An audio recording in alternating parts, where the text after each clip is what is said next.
মালয়েশিয়ার প্রধানমন্ত্রীকে বিমানবন্দরে গার্ড অফ অনার স্বাগত জানালেন প্রধান উপদেষ্টা। কিছুক্ষণ পর বৈঠক, আলোচনায় অগ্রাধিকার পাবে বিনিয়োগ, শিক্ষাসহ বিভিন্ন বিষয়। গোপালগঞ্জে সরকারি খাদ্য গুদামে ধান বেচতে দিতে হয় টাকার ভাগ, পরিদর্শকের বিরুদ্ধে অভিযোগের তীর কৃষকদের, দায় সারা বক্তব্য খাদ্য বিভাগের।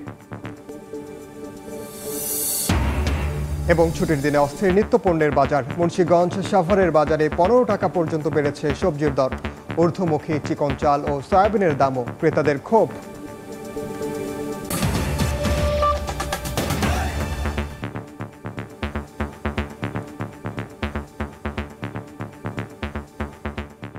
আমন্ত্রণ সময় সংবাদের নিয়মিত আয়োজন। বিভাগীয় সময়ে থাকছে সপ্তাহের 7 দিন ভিন্ন ভিন্ন বিভাগের সংবাদ নিয়ে। আজ থাকছে ঢাকা বিভাগ, সঙ্গে আছে আমি ওমর ইনাম। একদিনের সফরে ঢাকায় এসেছেন মালয়েশিয়ার প্রধানমন্ত্রী আনোয়ার ইব্রাহিম। দুপুর 2টার দিকে তাকে বহনকারী বিমানটি হজরত শাহজালাল আন্তর্জাতিক বিমানবন্দরে অবতরণ করে। এ সময় তাকে স্বাগত জানান অন্তর্বর্তী সরকারের প্রধান উপদেষ্টা ডক্টর মোহাম্মদ ইউনুস। বিমানবন্দরে তাকে গার্ড অফ অনার দেওয়া হয়। কিছুক্ষণ পর ডক্টর ইউনুসের সঙ্গে বৈঠক করবেন তিনি, যেখানে অর্থনৈতিক, রাজনৈতিক, বাণিজ্য ও বিনিয়োগ, শিক্ষা, প্রযুক্তি সহ প্রায় 1 ডজন গুরুত্বপূর্ণ বিষয়ে আলোচনা হবে দুদেশের মধ্যে। বিকেল 5:30টায় বঙ্গভবনে রাষ্ট্রপতির সঙ্গে সৌজন্য সাক্ষাৎ করবেন মালয়েশিয়ার প্রধানমন্ত্রী। 4 ঘন্টার সফর শেষে সন্ধ্যায় ঢাকা ত্যাগ করবেন আনোয়ার ইব্রাহিম। মালয়েশিয়ায় শ্রমিকদের পাঠানো এবং নতুন শ্রম বাজার উন্মোচনের জন্য এবারের সফরটি বিশেষ গুরুত্ব বহন করছে। আবারও মালয়েশিয়ার প্রধানমন্ত্রীর ঢাকা সফরের খবর। কিছুক্ষণ পর প্রধান উপদেষ্টার সঙ্গে বৈঠকে বসবেন মালয়েশিয়ার প্রধানমন্ত্রী। এই মুহূর্তে রাজধানীর হোটেল ইন্টারকন্টিনেন্টালে আছেন সহকর্মী নাজমুস সালেহ। সরাসরি যাচ্ছি তার কাছে।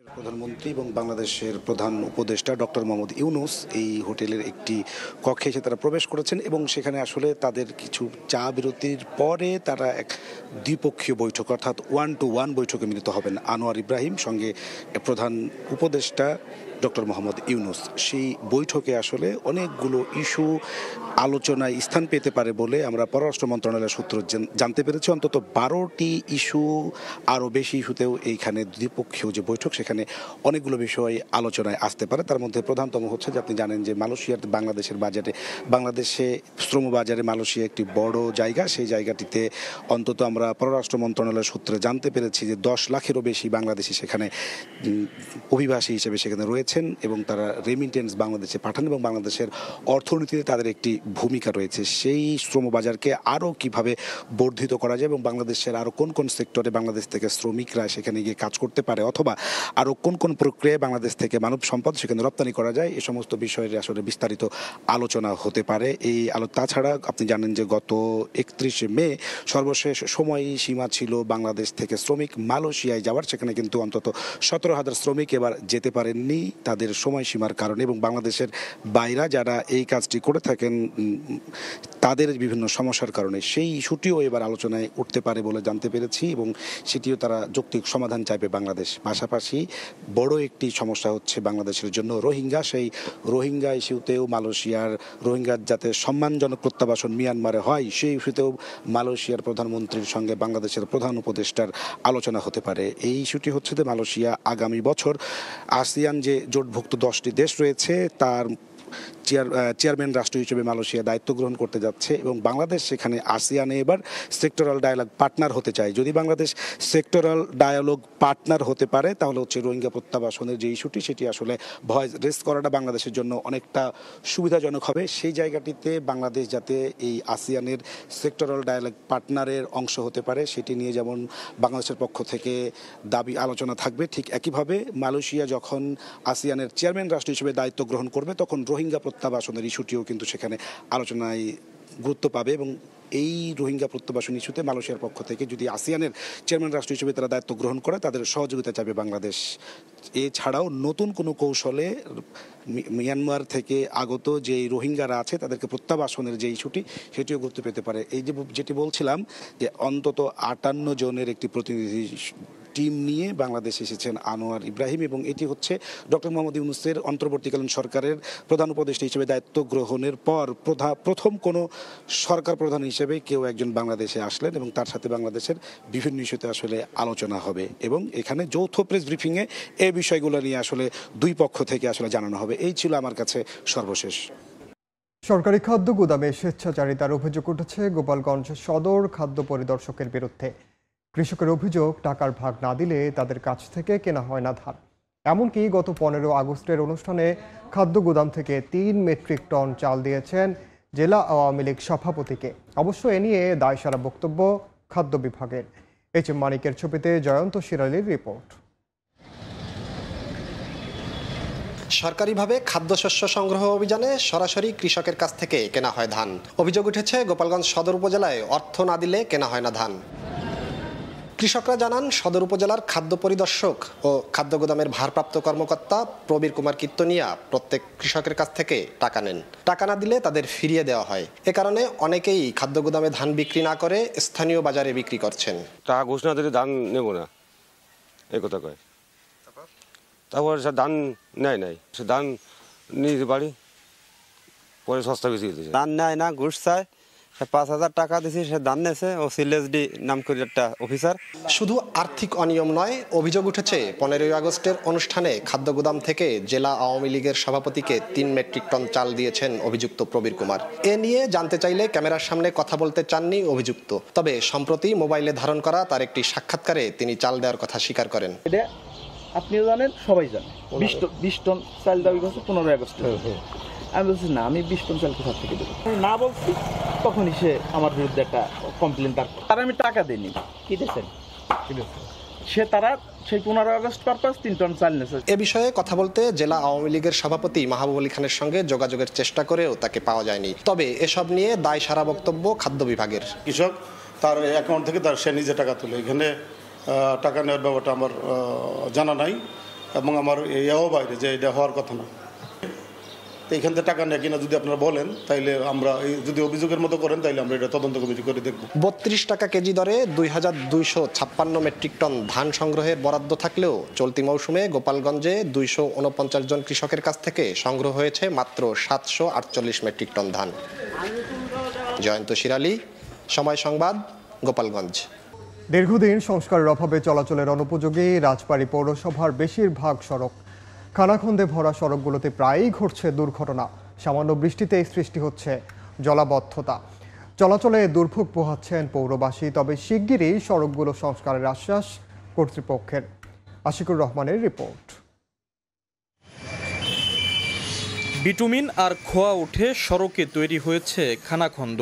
জমেছে বৃষ্টির পানি, ঝুঁকি নিয়েই চলছে যানবাহন। সংস্কার না হওয়ায় রাজবাড়ী পৌরসভার 2 নম্বর রেলগেট থেকে নূরপুর পর্যন্ত পুরো সড়কটি ভেঙে বড় আকৃতির খানাখন্দের সৃষ্টি হয়েছে। হাসপাতাল সড়ক, বিনোদপুর, সোনাকান্দর চৌরাস্তা, ড্রাই আইস ফ্যাক্টরি ও ভবানীপুর সহ পৌরসভার 9টি ওয়ার্ডের বেশিরভাগ সড়কেরও একই দশা। চলাচলের অনুপযোগী হওয়ায় ভোগান্তিতে পৌরসভার প্রায় 2 লাখ মানুষ। প্রতিনিয়তই ঘটছে ছোট বড় দুর্ঘটনা। এই রাস্তাটা দীর্ঘদিন যাবৎ কোনো সংস্কার করা হয় না, মেরামত করা হয় না। মাঝে মাঝে গাড়ি অ্যাক্সিডেন্ট হয়। রাস্তার যা পরিস্থিতি, এই রাস্তাতে তো গাড়ি গুড়ি চালাই না, আমাদের খুব সমস্যা হয়ে গেছে। রোগী নিয়ে আসলে পারে, রোগী যদি নিয়ে আসি সুস্থ তো অসুস্থ হয়ে যায় গাড়িতে থেকেই। এগুলো যার যার স্বার্থ হাসিল করার জন্য এই পৌরসভায় মেয়র হয়, তাছাড়া জনগণের জন্য কেউ আর হয় না। সমস্ত রাস্তার ব্যাপারে তারা যেন আশু পদক্ষেপ গ্রহণ করে এবং আমাদের চলাচলের ব্যাপারে যেন আর একটু সুন্দর, পরিষ্কার পরিচ্ছন্ন একটু সুন্দর ব্যবস্থা করে দেন। নতুন প্রকল্পের মাধ্যমে ক্ষতিগ্রস্ত সড়কগুলো সংস্কারের আশ্বাস পৌর কর্তৃপক্ষের। এটা অলরেডি টেন্ডার হয়ে গেছে। IUIDP থেকেই পুনরায় মেইনটেনেন্সের কাজ করা হবে। হ্যাঁ, এই রেইনি সিজন তো চলে গেলে আমরা এটা মেইনটেনেন্স কাজটা করতে পারবো। রাজবাড়ী পৌর এলাকার 108 কিলোমিটার সড়কের মধ্যে 68 কিলোমিটার অংশেরই বেহাল দশা। আশিকুর রহমান, সময় সংবাদ, রাজবাড়ী। 80 বছর আগে নির্মিত একতলা ভবনে চলছে মাদারীপুর সদর হাসপাতালের লাশ কাটা ঘরের কার্যক্রম। ঝুঁকি নিয়ে কার্যক্রম চললেও নেই নতুন ভবন নির্মাণের কোনো অগ্রগতি। গণপূর্ত বিভাগের দাবি, মন্ত্রণালয়ের প্রশাসনিক অনুমোদন পেলেই শুরু হবে নতুন ভবন নির্মাণের কার্যক্রম। শাহাদাত আকনের ছবিতে সঞ্জয় কর্মকার অভিজিতের রিপোর্ট। কোথাও খসে পড়ছে পলেস্তারা, আবার কোথাও ভেঙে গেছে দরজা জানালা। ঝুঁকি নিয়েই চলছে ময়না তদন্ত কেন্দ্রের কার্যক্রম। 1944 সালে মাদারীপুর সদর হাসপাতালের পেছনে নির্মাণ করা হয় একতলা বিশিষ্ট লাশ কাটা ঘর বা ময়না তদন্ত কেন্দ্র। এরপর আর কোনো নতুন ভবন নির্মাণ হয়নি। কয়েক দফা লাখ লাখ টাকা খরচ করে পুরনো ভবনটি সংস্কার করা হলেও স্থায়ী সমাধান হচ্ছে না। জীবনের ঝুঁকি নিয়েই কার্যক্রম চালিয়ে যাচ্ছেন হাসপাতালের ডোম ও চিকিৎসকরা। বারবার বিষয়টি কর্তৃপক্ষকে জানালেও কার্যকর ব্যবস্থা না নেয়ায় বাড়ছে আতঙ্ক। খুব রিস্কে থাকতে হয়, দিন নাই রাত নাই আমার এই জায়গায় আসতে হয়। কোন সময় একটা আল্লাহ না করে একটা অ্যাক্সিডেন্ট দুর্ঘটনা ঘটে যেতে পারে। জেলার স্বাস্থ্য বিভাগের শীর্ষ কর্মকর্তা জানান, নতুন ভবন নির্মাণে গণপূর্ত অধিদপ্তরকে একাধিকবার জানানো হয়েছে। এদিকে গণপূর্ত বিভাগ বলছে, নতুন ভবন নির্মাণে মন্ত্রণালয়ের অনুমতি পেলেই শুরু হবে কার্যক্রম। আমরা পিডব্লিউকে বলেছি, তারা হয়তো তাদের অনুযায়ী তাদের যেভাবে তারা দাবি করে যে কোনো ভবন করতে গেলে বা সংস্কার করতে গেলে তার ঊর্ধ্বতন কর্তৃপক্ষের অনুমোদন নিয়ে সেটা করে থাকে। তো সেরকম একটা অবস্থা হলে তারা আমাদের ওটা রিপেয়ার করে দেবে। প্রশাসনিক অনুমোদনের জন্য আমরা চিঠি দিয়েছি।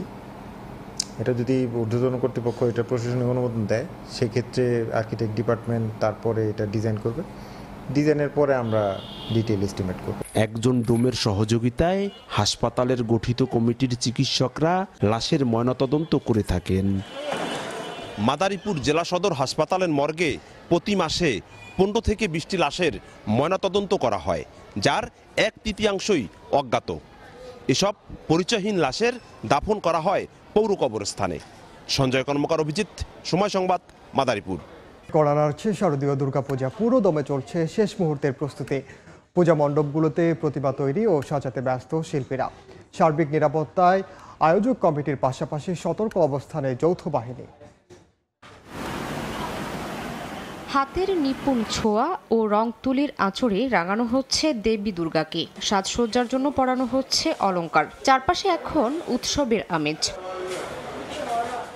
দুর্গোৎসব সামনে রেখে প্রতিমা সাজাতে দিনরাত ব্যস্ত সময় পার করছেন শিল্পীরা। দেবী দুর্গা ছাড়াও কার্তিক, গণেশ, লক্ষ্মী ও সরস্বতীর প্রতিমা তৈরি করছেন শিল্পীরা। সময় যতই ঘনিয়ে আসছে, সনাতন ধর্মাবলম্বীদের মধ্যে ততই বাড়ছে উৎসবের আমেজ। দেবীর আরাধনার অপেক্ষায় প্রহর গুনছেন ভক্তরা। রঙের কাজ শুরু হয়েছে, আমার দেখতে অনেক ভালো লাগে, তাই আমি দেখতে আসি। পুজো আসবে, আমরা বন্ধু বান্ধব সবার সাথে ঘুরবো, পুজো মণ্ডপ দেখব। তবে পরিশ্রম অনুযায়ী ন্যায্য মজুরি পাচ্ছে না বলে অভিযোগ প্রতিমা শিল্পীদের। এই বছরের সুতলির দাম যা, তার থেকে দিন গুণ বাড়তেছে প্রতি বছরই। ওই হিসাবে ওই মজুরিটা আমরা পাচ্ছি না। আগের যে মূল্যটা পাইতাম ওই মূল্যটা এখন পাই না।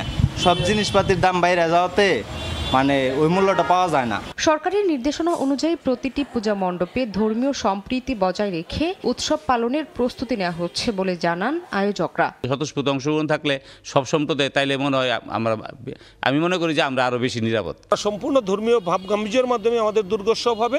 নিরাপত্তা ও শৃঙ্খলা বজায় রাখতে পুলিশের পাশাপাশি যৌথ বাহিনী মাঠে থাকবে বলে জানান সংশ্লিষ্টরা।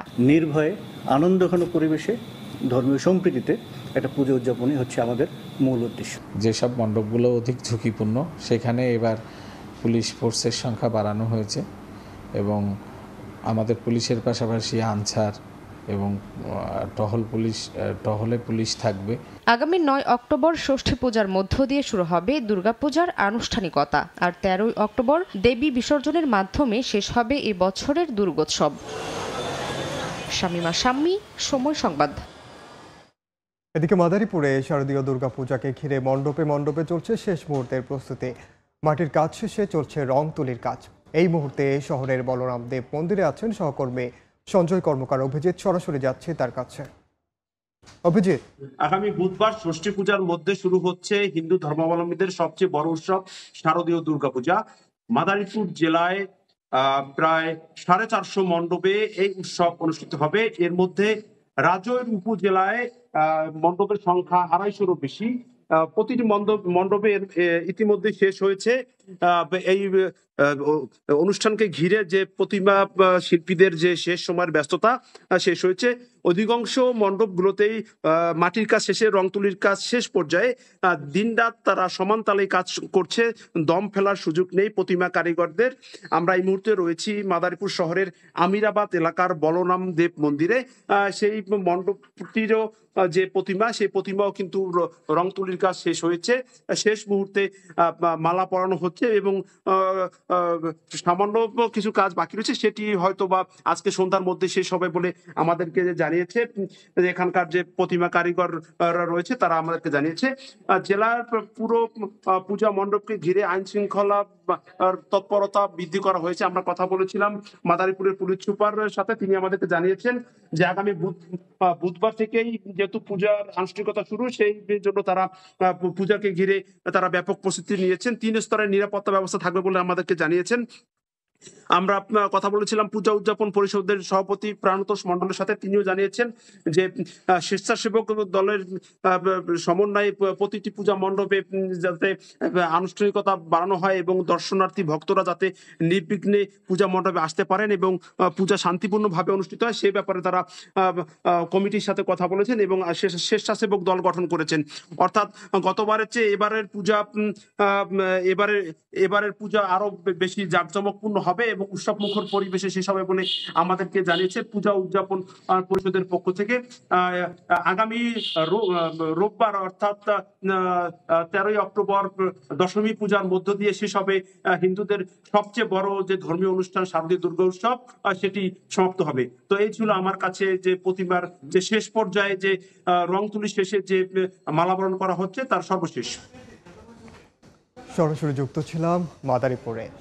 এদিকে শারদীয় দুর্গোৎসব ঘিরে ঢাক, ঢোল, তবলা, খোলসহ নানা ধরনের বাদ্যযন্ত্র তৈরি ও মেরামতে ব্যস্ততা বেড়েছে কিশোরগঞ্জের করিমগঞ্জের ঋষিপল্লীতে। তবে একসময়ের জৌলুসপূর্ণ এ পেশার বিলুপ্তি ঠেকাতে কাজ করে যাচ্ছেন মাত্র 20 থেকে 25টি পরিবার। কারিগরের হাতের তালে পরখ করে নেওয়া হচ্ছে বাদ্যযন্ত্র। শেষ পরীক্ষায় উত্তীর্ণ হলেই চলে যাবে যন্ত্রশিল্পীদের হাতে। দরজায় কড়া নাড়ছে দুর্গোৎসব। এই আয়োজনে ঢাক, ঢোল, তবলা, খোল সহ নানা ধরনের বাদ্যযন্ত্রের চাহিদা থাকে বেশি। তাই তো বাদ্যযন্ত্র তৈরি আর মেরামতে ব্যস্ত কিশোরগঞ্জের করিমগঞ্জ উপজেলার নিয়ামতপুর ঋষিপল্লীর ঢাকের কারিগররা।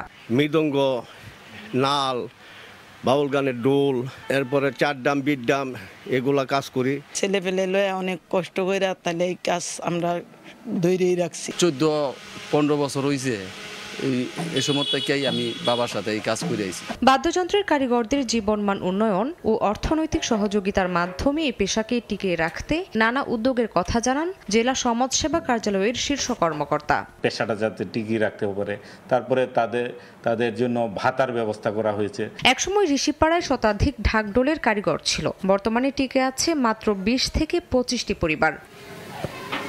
সময় সংবাদ, কিশোরগঞ্জ। সময়ে আরেকবার সাপ্তাহিক ছুটির দিনে মুন্সিগঞ্জ ও সাভারের বাজারে ঊর্ধ্বমুখী প্রায় সব ধরনের নিত্যপণ্যের দাম। প্রকারভেদে সবজিতে দর বেড়েছে কেজি প্রতি 10 থেকে 15 টাকা পর্যন্ত। সরু চালের কেজি প্রতি দাম বেড়েছে 2 থেকে 3 টাকা, আর প্রতি লিটার সয়াবিনে বেড়ে 10 টাকা পর্যন্ত। বাড়তি দরে পণ্য কিনতে হিমশিম অবস্থা ক্রেতাদের।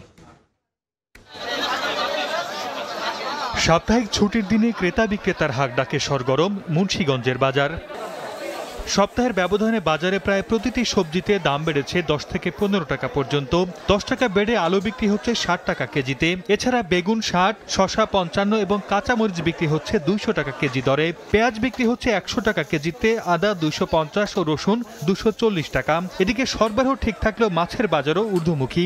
বড় ইলিশ বিক্রি হচ্ছে 1800 টাকা কেজি দরে, আর 1 কেজি ওজনের ইলিশের দাম হাঁকা হচ্ছে 1600 টাকা। করলা, বেগুন সব 80 টাকা 70 টাকার নিচে কিনতে পারি না। তরকারির দাম তো কিছু কমই না, সবকিছুর ভিতরে বাড়তি। ইলিশ মাছ এবছর কিনতে পারি না আমরা, ইলিশ মাছ আকার ছোঁয়া। এদিকে সাভারের বাজারগুলোতে চাল, তেল ও ডিমের দাম বেড়েছে। সরু চাল কেজি প্রতি 2 থেকে 3 টাকা এবং সয়াবিন তেল আগের চেয়ে প্রতি লিটার 10 টাকা বেশিতে বিক্রি হচ্ছে। এছাড়া মসুর ডালের কেজি প্রতি দর 110 থেকে 120 টাকা। প্রতি কেজি চিনি বিক্রি হচ্ছে 125 থেকে 135 টাকায়। নিত্যপণ্যের এমন ঊর্ধ্বমুখী দামে ক্ষুব্ধ সাধারণ ক্রেতারা। গত 1 মাস যাবৎ তেলের দামটা একটু বৃদ্ধি পেয়েছে এবং লাস্ট কয়েকদিন যাবৎ চালের বাজারটা একটু বৃদ্ধি পেয়েছে। এছাড়া ডাল সহ অন্যান্য জিনিস যেগুলো আছে এগুলো কেজি প্রতি 2-3 টাকা কমছে। বাজার নিয়ন্ত্রণে নিয়মিত মনিটরিং এর দাবি জানিয়েছেন ভোক্তারা। সর্দার মোহাম্মদ আরিফ, সময় সংবাদ। জিআই পণ্যের ঝুড়িতে টাঙ্গাইলের বিখ্যাত কৃষি পণ্য আনারস যুক্ত হওয়ায় আনন্দে ভাসছেন এই জনপদের মানুষ। তারা বলছেন এর মাধ্যমে জেলার নাম উজ্জ্বলের পাশাপাশি উন্মোচিত হয়েছে ব্যবসার নতুন দুয়ার। কাদের তালুকদারের তথ্য ও রাশেদ খানের তোলা ছবিতে রিপোর্ট। বিস্তীর্ণ এলাকা জুড়ে শুধুই আনারসের বাগান, ভেতরে ঢুকলেই রসালো ফলটির মৌ মৌ গন্ধ।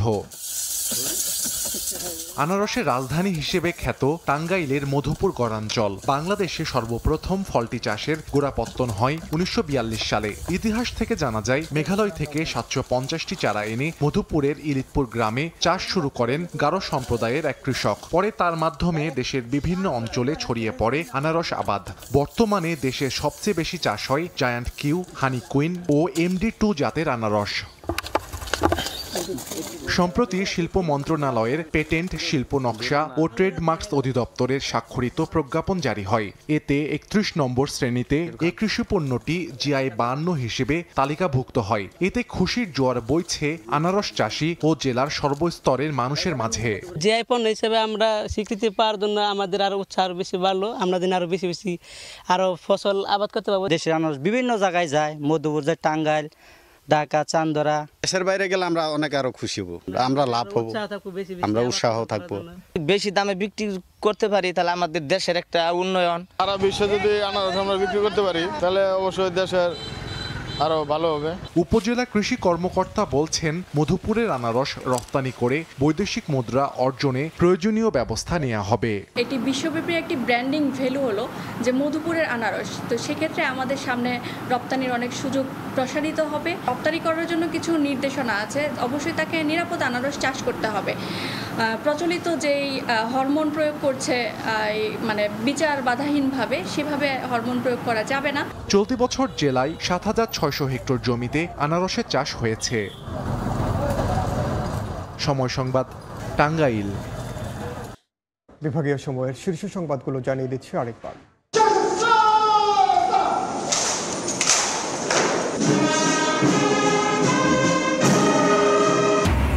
মালয়েশিয়ার প্রধানমন্ত্রীকে বিমানবন্দরে গার্ড অফ অনার স্বাগত জানালেন প্রধান উপদেষ্টা। কিছুক্ষণ পর বৈঠক, আলোচনায় অগ্রাধিকার পাবে বিনিয়োগ, শিক্ষাসহ বিভিন্ন বিষয়। এই ছিল বিভাগীয় সময়ে। আগামীকাল থাকবো চট্টগ্রাম বিভাগের আয়োজন নিয়ে। সঙ্গে থাকুন সময়ের।